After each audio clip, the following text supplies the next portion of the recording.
po nila, yung mga bougainvillea dyan, yung mga, ano ba mga halaman dyan. Wag po natin pipitasin. No? And also, syempre, make friends with everyone. And yung sinabi ni Tita bago tayo umalis ng Loyola, isettle na po natin ang ating mga fees, camp fees. No, kasi po, syempre ayaw din natin mahirapan si Tita na last day, doon pa tayo nagsisettle. Syempre naghahabol pa tayo, magbabayad pa sa office. So ngayon po sana, tapusin na natin yung pagbayad kay Tita para at least maayos na rin lahat yung finances natin. And also, syempre, enjoy your stay at RRC. So, ngayon po, papamigay natin yung mga tote bags. Boys, patulong na lang yung ano. Andito na rin yata yung mga IDs nyo, no, Joyce? Ayan. I think ang pinagawa po natin ay parang 80, 80. 80 rin po tayo, so lahat po mabibigyan naman. Yung mga t-shirts, siguro ipapamigay na lang po natin maya-maya kasi may mga sukat po yan eh. And then, ayun, so sa program po natin ngayon, dapat session 1 tayo, no? Ang magdadala po sa atin ng message ay si Daddy, si Chairman. So, ano oras ba? It's 4:30. So tama lang, 4:30 to 5:30 ay session, and then we go to our groupings, and then we have dinner later at 6 o'clock. All right? So if you have any questions, if you have concerns, lapit lang po kayo sa akin or kala Joyce, kala Raymond, kala Agi, and we will help you with your concerns.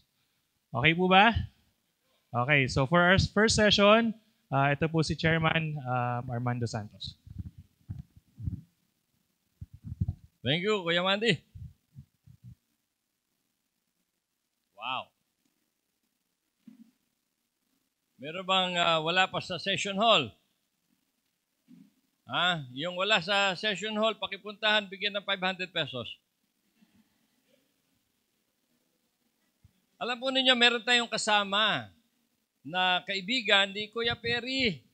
Ay gusto ko si Kuya Perry ang magpakilala sa atin. Kuya Perry, tapos picture mo muna ako. Okay. Ayan. Sige, Kuya Perry.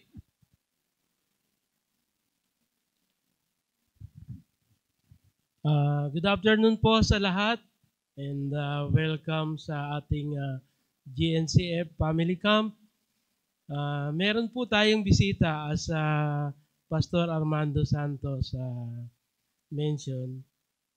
Siya po si Kuya Bong. Ang full name niya po ay Manolito Talabis. Yun po siya sa likod. We've been friends since 1994. Magkasama na po kami sa Oman. Until now, magkaibigan pa rin kami. That's why when nalaman ko po na magkakaroon po tayo ng family camp, I invited him para maka-join sa atin dahil ang sabi niya nga po, si Uncle Mando po kasi, si Pastor Mando, parati po namin nagiging speaker yan sa Focus Family sa Oman. And he told me he want to meet Pastor Armando in person. So nakita na po sila sa wakas. Okay po. That's all po. Okay, pwede ba tumayo si Bong? Bong, ayan, si Bong. Pwede ba kayong, ayan. Okay. ang hindi na banggit ni Perry, si Bong ay binata pa. Okay? At meron din na yung kasama, second time niya nakasama natin. Galing ng Canada, he intentionally stayed for a while para makasama. Nasa Canada pa lang, sinasabi na niya, a-attend siya ng ating camp. Binata din. Ayan, si Kuya Benny.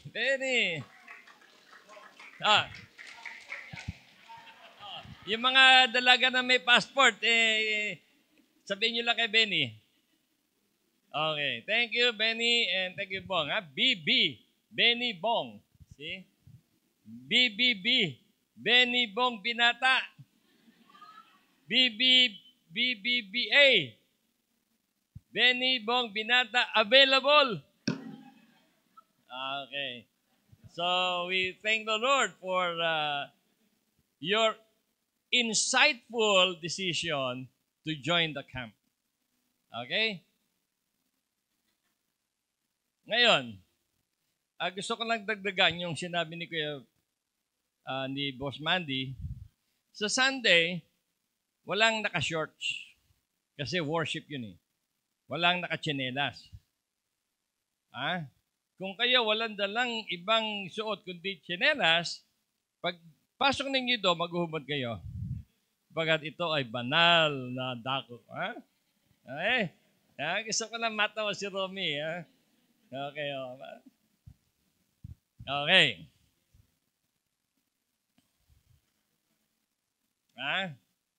Meron tayong kinanta kanina na sa aking pananaw ay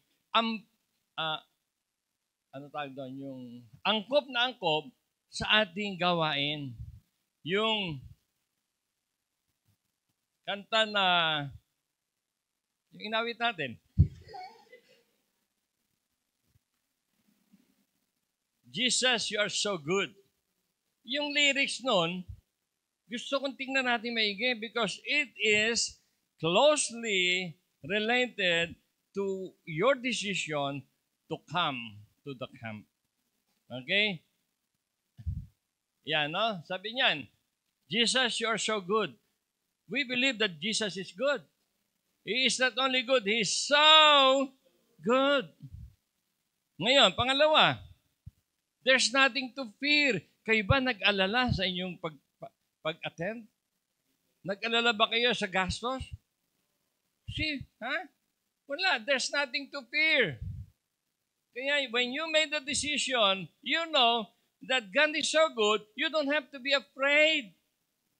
Yung mga hindi nagpunta rito because of money matter, sayang sila.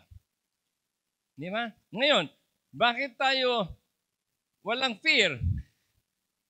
Ang susunod, we are in His presence, pero meron pa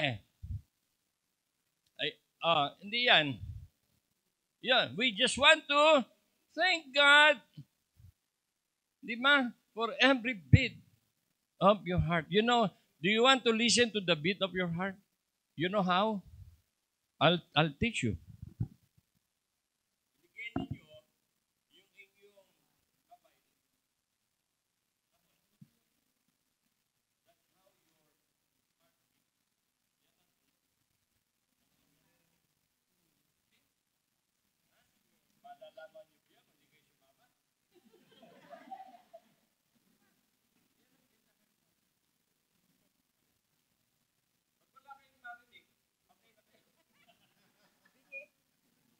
Okay. Ano ba sabi? Okay na yan. Susunod. For you are my provider. Who is our provider? God. You see, you supply my every need. God will supply your need. A husband. God will supply your need. A husband. See? Kaya yung sinabi ko kay Bong, insightful, our decision, it was not based on something else but to be in the presence of God. He provides. Amen? Okay, tapos na. Okay. Now, kaya, for 28 years, 32 years na tayo. Pero 28 years na tayo nagkakam. Bakit? Yung unang 2 taon, may namatay, may nagbagyo. Yung susunod na 2 taon, nag-pandemic. Di ba? Kaya 4 years. Pero kung wala yon, 32 years, complete 100%. But I still believe na we are still 100% sa ating camp. Okay po ba? Yan, ha? Ano yung ating team last year? In one accord. Yung susunod, yung sumunod ng in one accord. I believe? We believe, hindi I believe. Si Lydia naman, pinapatawa ko eh. Di ba? I believe. I believe in what? I believe in one God.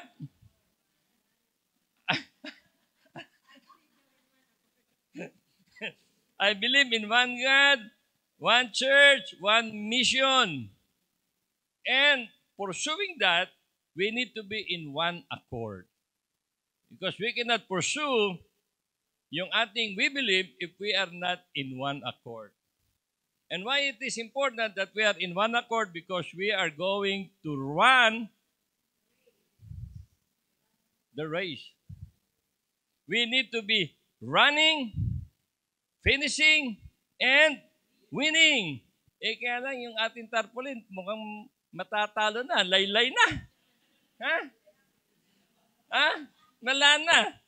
Pagod na. Ayusin mamaya yan, ha? Okay. Si Agya naglagay yun eh, yung tape. Kailangan may stapler. O kaya yung clip. Okay. Now, ano ang ating main verses for this camp? 1 Corinthians 9:23 to 27. O, kabisado nyo o nabasa nyo? Yan, no? Okay. Babasahin ko yan, ha? Sino may Bible? Sino walang Bible? Yung walang Bible, patawarin kayo ng Diyos. Ha? May Bible ha, sa cabin. Pambira naman, oh. Ito, ang sabi dito, ha? Babasahin ko. Ilalagay nyo sa English, pero Tagalog ko babasahin, ha? O, makinig. Shh. Makinig. Yung estudyante ko, pag di nakikinig, pinapagalitan ko eh. Pagkatapos ko pagalitan, binibigyan ko ng tigo 100 pesos. Pampalubag loob. Okay. Sabi dito, basahin ko na muna yung 23. Ginagawa ko, ito yung pag-aaral natin hanggang linggo. Ako naman ay opening lecture lang ako.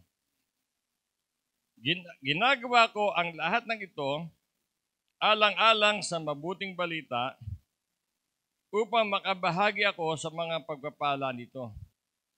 So si Pablo, maliwanag.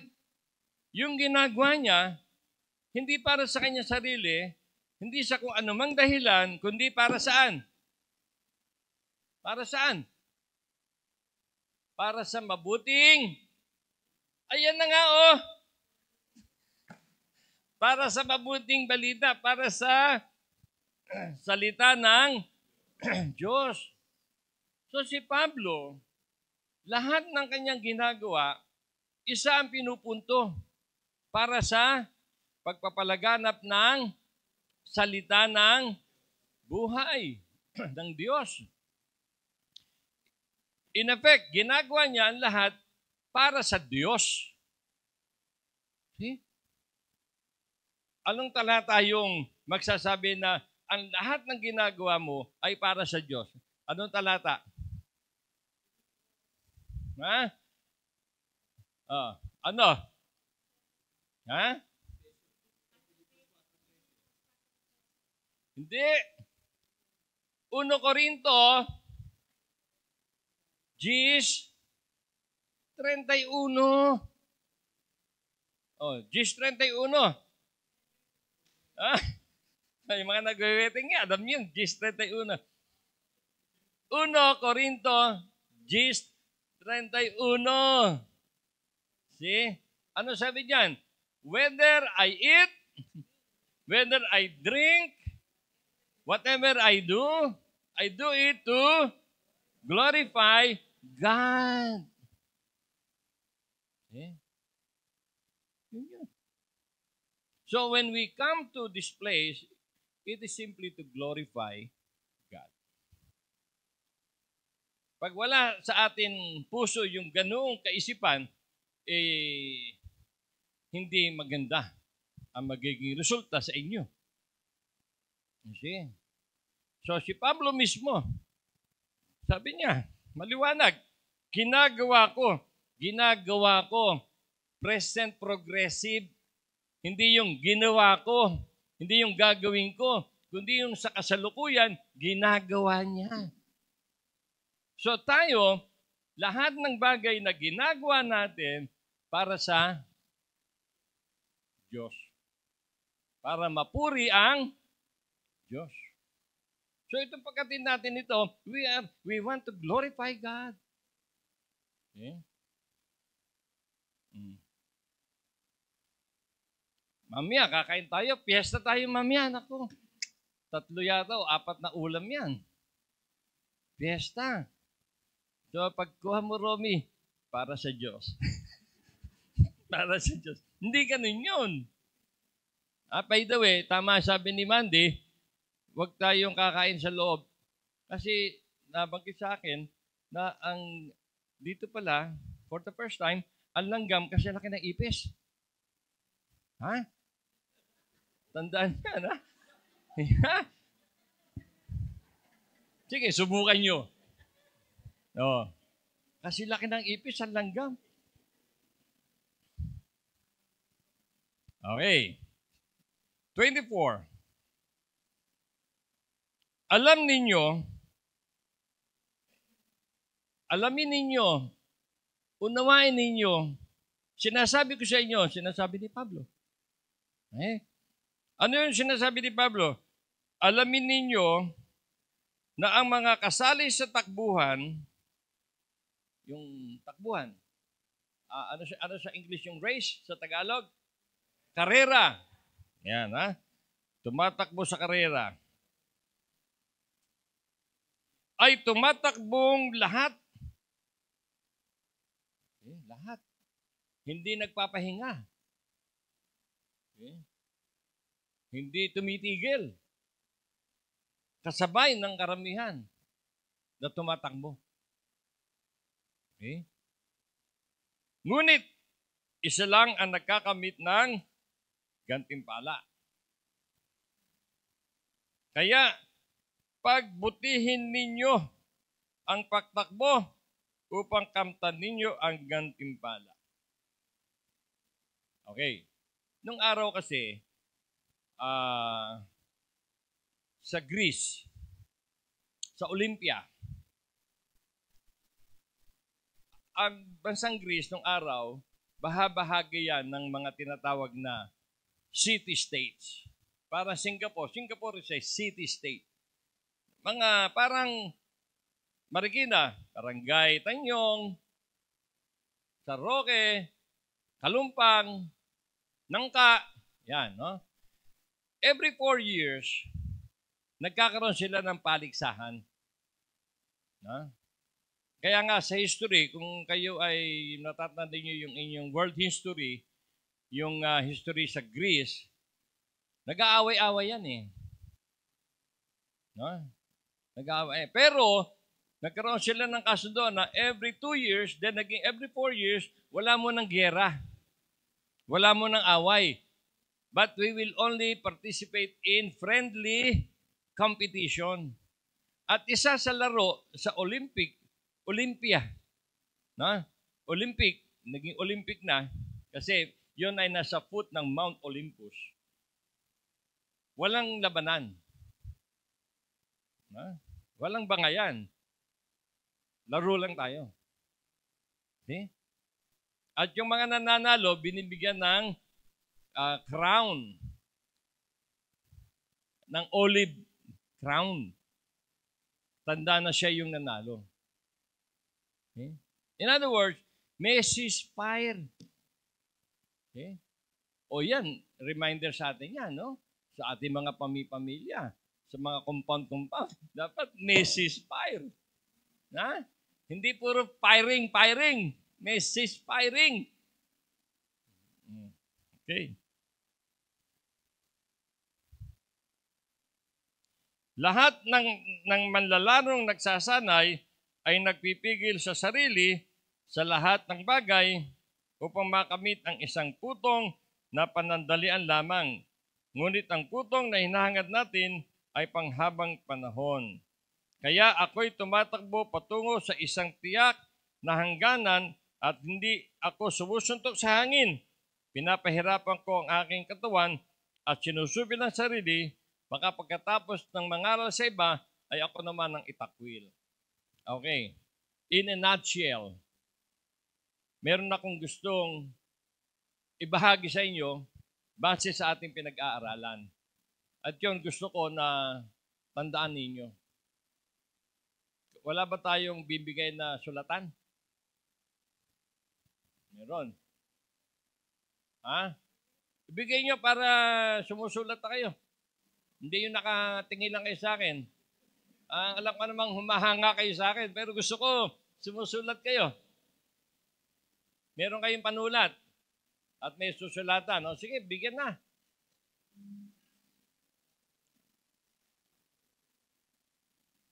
In the meantime, awitin natin yung Jesus, you are so good. Okay? Jesus, you are so good. Jesus, you are so good. Ready, sing. Jesus, you are so good. Jesus, you are so good. There's nothing to fear, 'cause I'm here in your presence. Jesus, you are so good. Jesus, you are so good.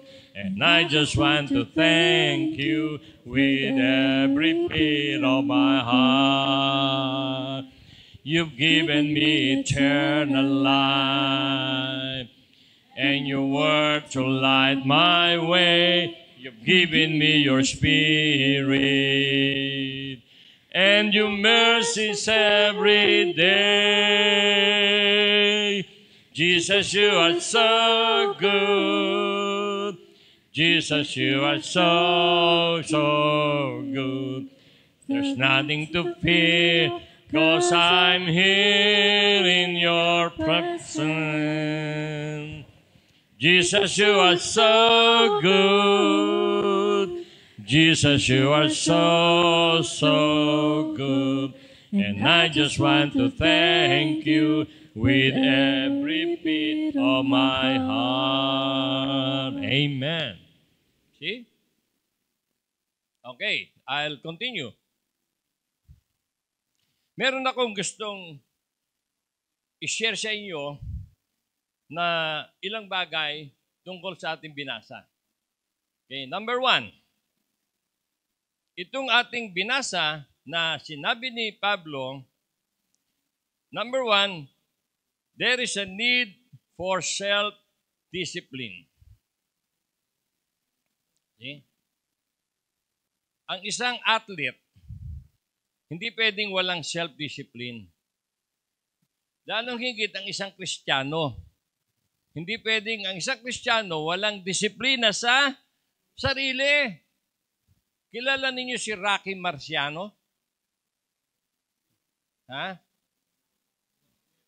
Sino nakakakilala? Si Rocky Marciano Jr., sino siya? Pakita natin si Tatang. Isang boxer. Yeah, isang boxer. Anong category? Heavyweight. Okay, heavyweight. Na, heavyweight. Alam nyo, si Rocky Marciano, ang isang disiplina niya, siya pinaghahanda ng kanyang mother ng beef.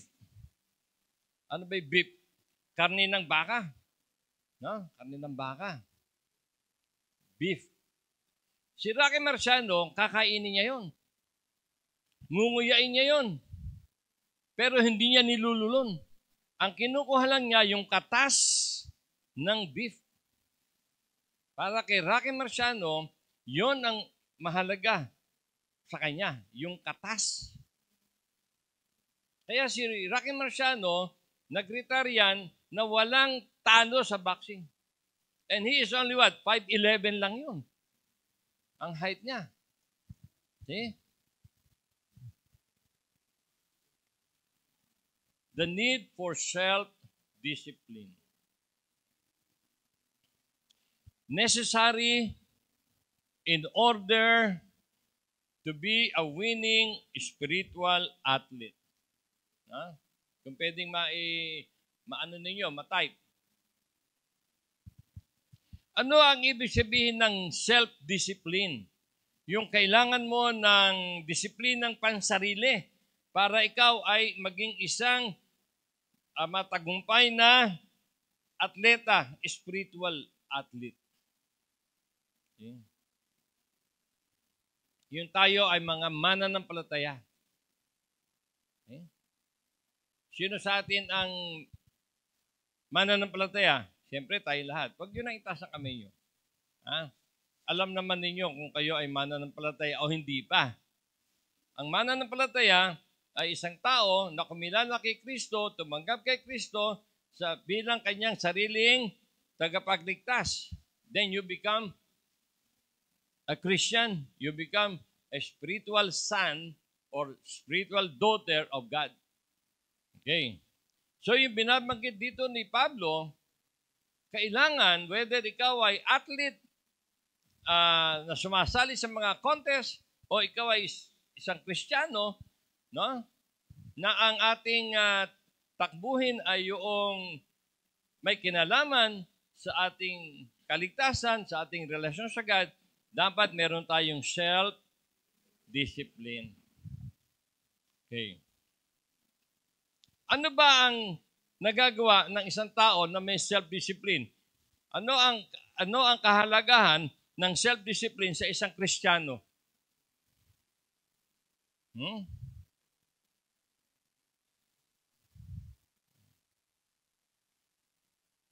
Yan, yung tahimik.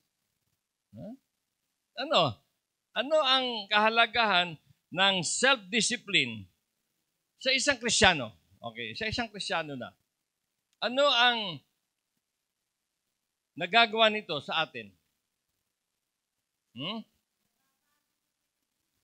Nababago ang kanyang buhay. Ano pa? Hindi niya ginagawa yung mga bagay na hindi mahalaga sa kanyang buhay spiritual. Okay. Ginigive up niya yung paggawa sa mga bagay na hindi makakatulong para siya ay maging isang malusog na mananampalataya. Ano kaya yung mga yun?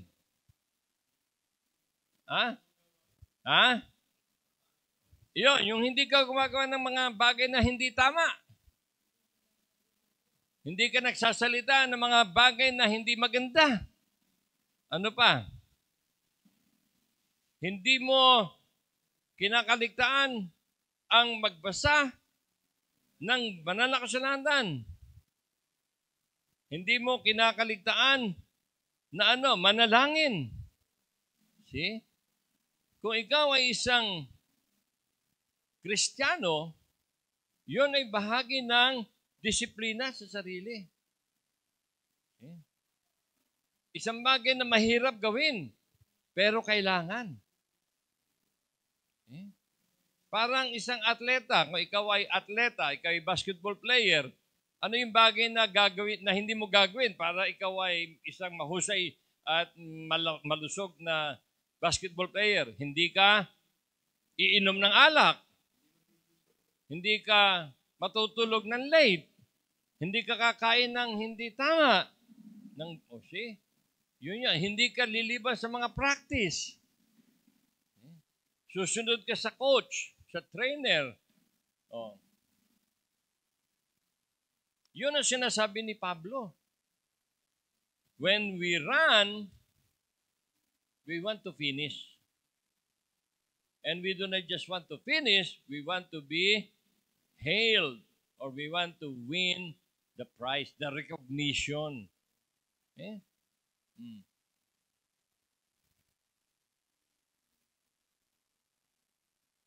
Number 3.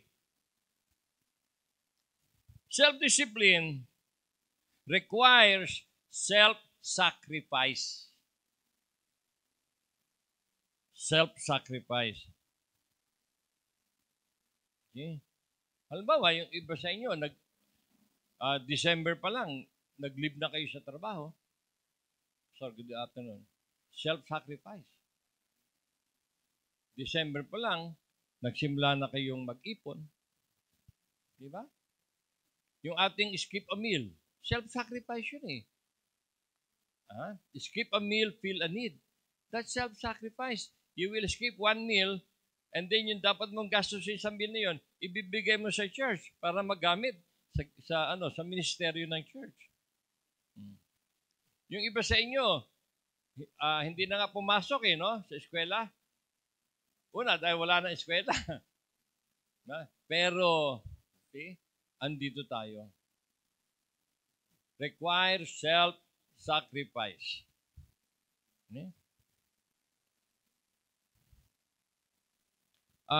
Pamisa-misan ako nakakasakay kay Mandy sa sasakyan. O kaya kay Aaron, o kay Joy.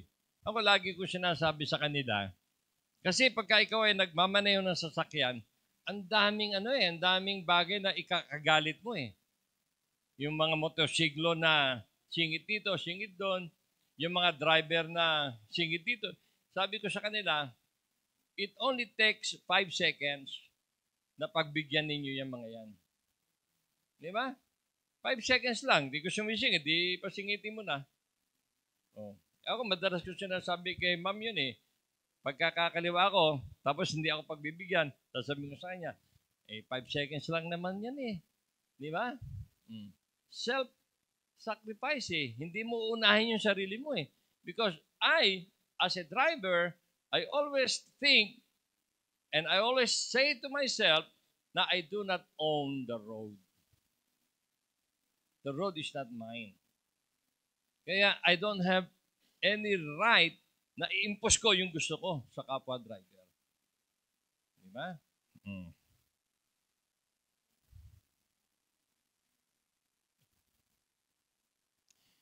It requires, number 4, it requires a tough approach to one's feeling. Kasi ang tao kasi, madadala tayo ng feeling mo eh. Ano ba sa Tagalog ang feeling? Pakiramdaman, di ba? Feeling. Kanina, pinapakain ako ni Ate Puring. Kasi may nagbigay sa amin ng pansit, puto, sapin-sapin. No? Sabi niya, kain ka da. No, sabi ko, tama na ako sa puto. Tama na. Kahit gusto ko yung pansit, may nag-offer pa na adobo. Pero gustong-gusto ko, kaya lang, ayoko. Bakit? Kasi may hapunan pa eh. In other words, there's a bigger reason. When you exercise tough approach to your feeling, it is because there is a bigger reason. Di ba? Ano ba ang bigger reason natin? To glorify God. Wala nang iba ha. Tandaan ninyo yun. If ever you will remember one thing sa ating camp, it is 1 Corinthians 10:31 and 1 Corinthians 9.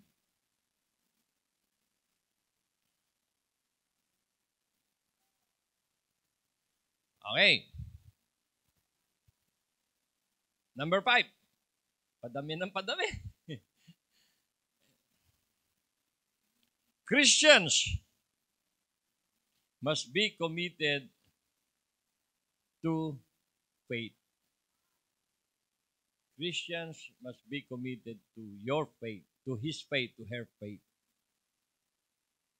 Just like an athlete committed sa kanyang sport, committed sa kanyang ginagawa. Ang Kristiyano, dapat tayo ay, ano sa Tagalog ang committed? Tayo ay nakatalaga, no? Sa ating pananampalataya. Ibig sabihin, wala nang iba. Para ako, nakatalaga ako kay Ate Puring eh. Wala nang iba. See? Di ba, ma'am? Oh. Kahapon, sabi ko, Ma, first day natin towards 49 years. Kahapon. Wala na iba. Kayo ba, may iba pa, aside from God? Baka may iba pa. Baka iba pa yung trabaho nyo. Iba pa yung negosyo nyo. Iba pa yung bisyo nyo. Iba pa yung mga bagay na mahalaga. Ha? Mahalaga yon, pero pinakamahalaga sa lahat ay ang ating pagtatalaga ng ating pananampalataya. Kanino, Lydia? Sa Panginoon. Sino yon? Sa Panginoon Diyos. Sino nga? Sino? Si Jesus.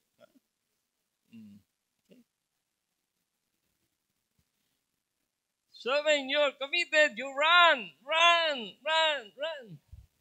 Pero alam nyo, ganito tatlo yun eh. Tatlong bagay yung naobserbahan ko. Halimbawa, ito.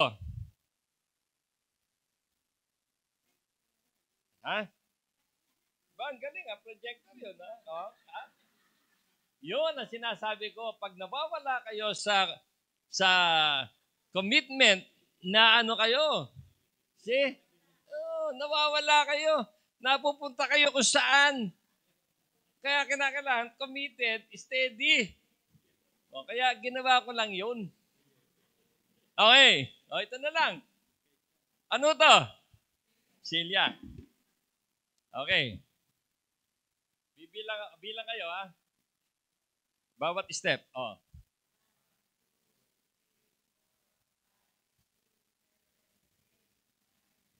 Okay. Andito ako. Para ako makarating dyan, ilang hakbang? 10. Ganito yung tatlo eh. Una. Bilang.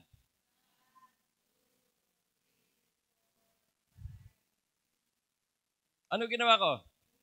Nakarating ba ako? Bakit? Tumigil ako eh. May pumigil eh. You see? Okay. Again.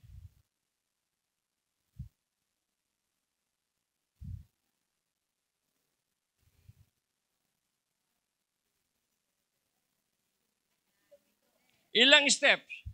Nakarating ba ako? Bakit? Lumiko eh.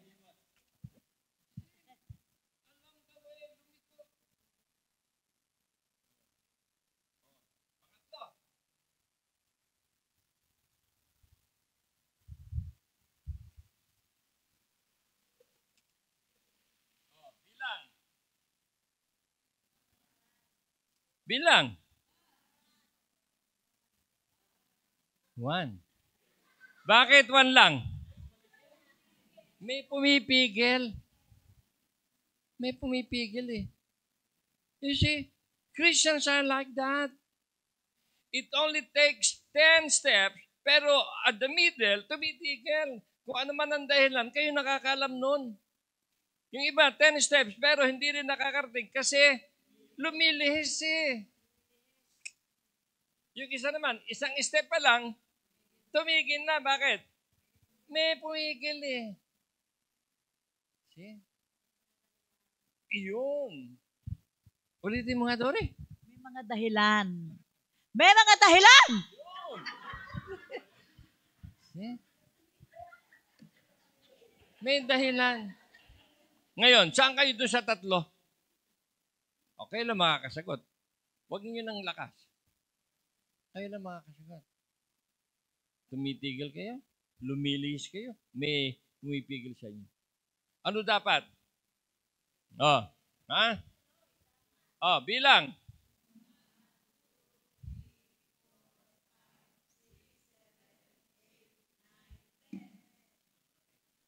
Ano nangyari? Ilang hakbang? Saan ako napunta? Just yun. You see? Sana lahat tayo, nawa, ayoko nung sana. Nawa, lahat tayo 10 steps straight towards the goal. Winning. What? Winning the appreciation, winning the acknowledgement of God. Merong sinabing, merong verse dyan eh. Merong verse dyan. Ano yon? Ha? Ano nga? Ano nga? Welcome. Ano?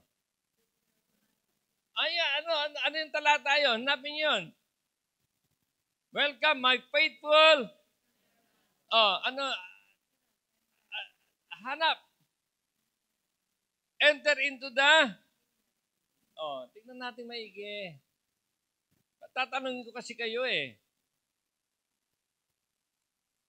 Yan. Well done, good and faithful servant. You have been faithful with a few things. I will put you in charge of many things. Come and share your master's happiness. Sino gusto maranasan na yan? Sasabihin niya ng God sa inyo sa langit. Sino na gusto niyo sino sa inyo marinig na yan ng God? Sa God? Taas kamay. Ba't ayaw nyo? Kasi para ka masabihan ng ganyan, ano dapat mangyari? Mamatay na. See? Pero, ang gusto kong isipin natin, all of us must be able to receive such commendation. Di ba?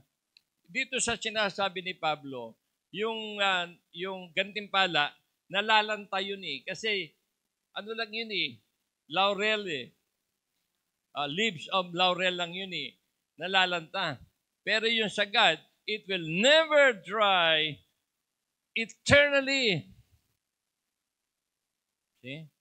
When we receive the commendation of God, because we run, we finish, and we win. Guided by the 4 principles I shared with you. Ano yung una? The need for self-discipline. Number 2. Okay, number 3. Number 4. Number 5. Yan, ha? Ang ating basis, it is always what the Bible tells us. Meron akong kausap. Gusto niyang idemanda. Gusto niya magdemanda doon sa isang tao. Sabi ko, he has all the right na idemanda niya. That's legally right. Di ba? Pag may gumawa sa'yo ng masama, pwede mo idemanda eh.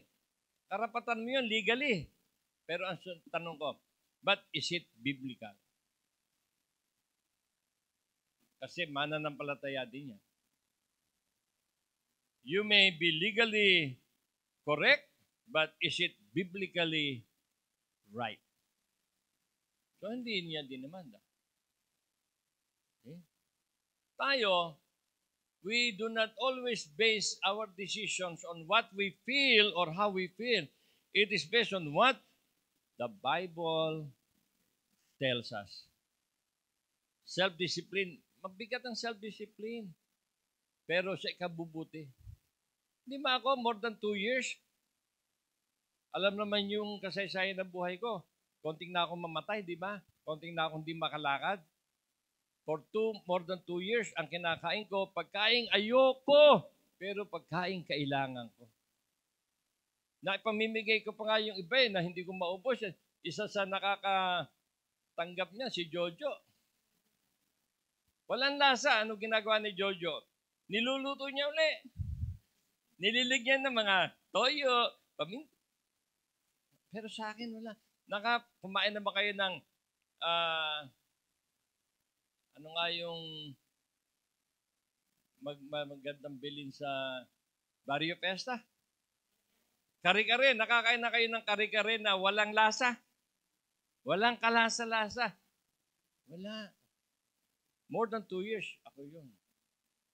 Pero kinakain ko. Minsan hindi ko maubos. Minsan naubos ko.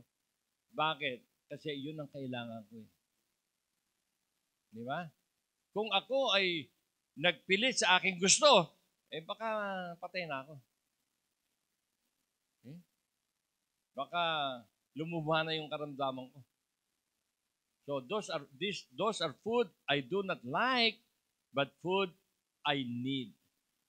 Tayo, sa self-discipline, these are things that we do not like, but we need. Ang God, ganon.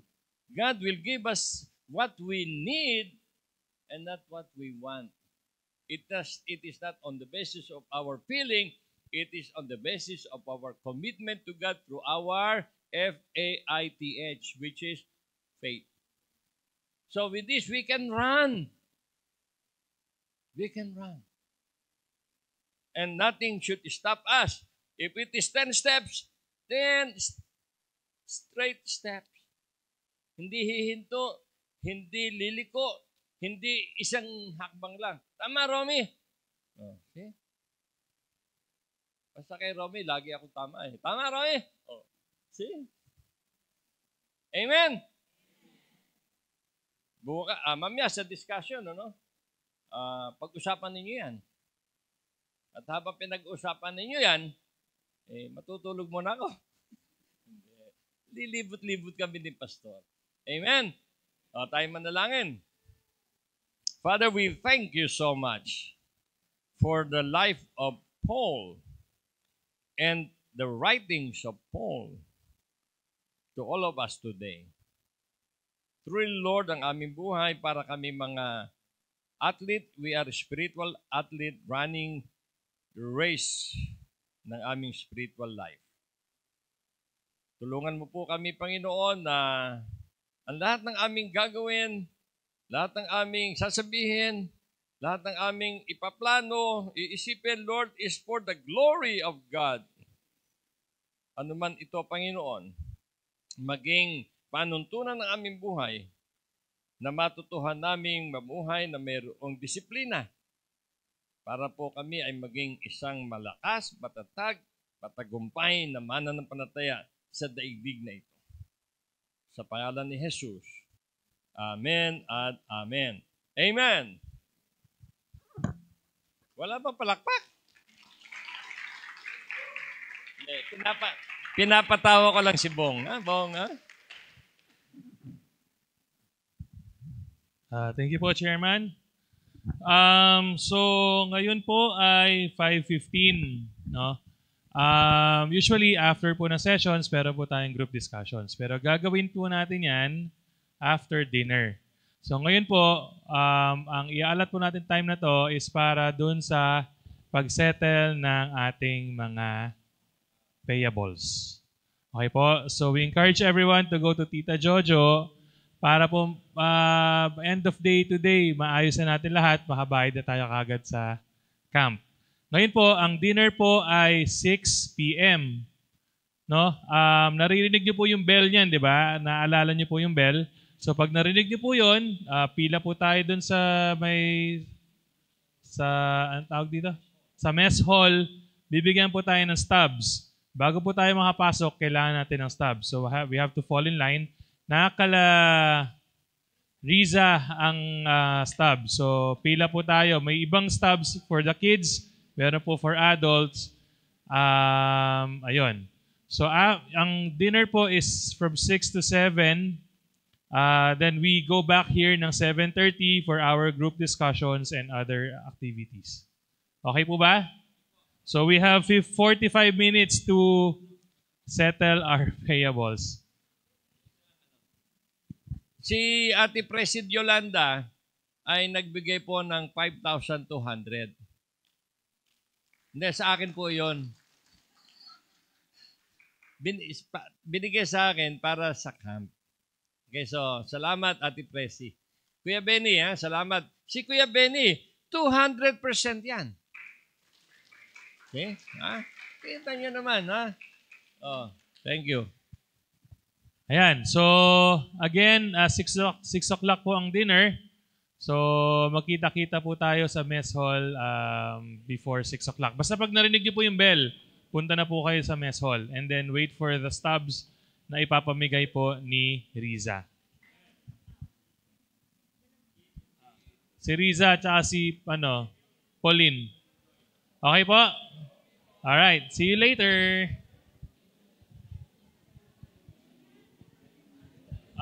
Organizers, dito po muna tayo sa harap.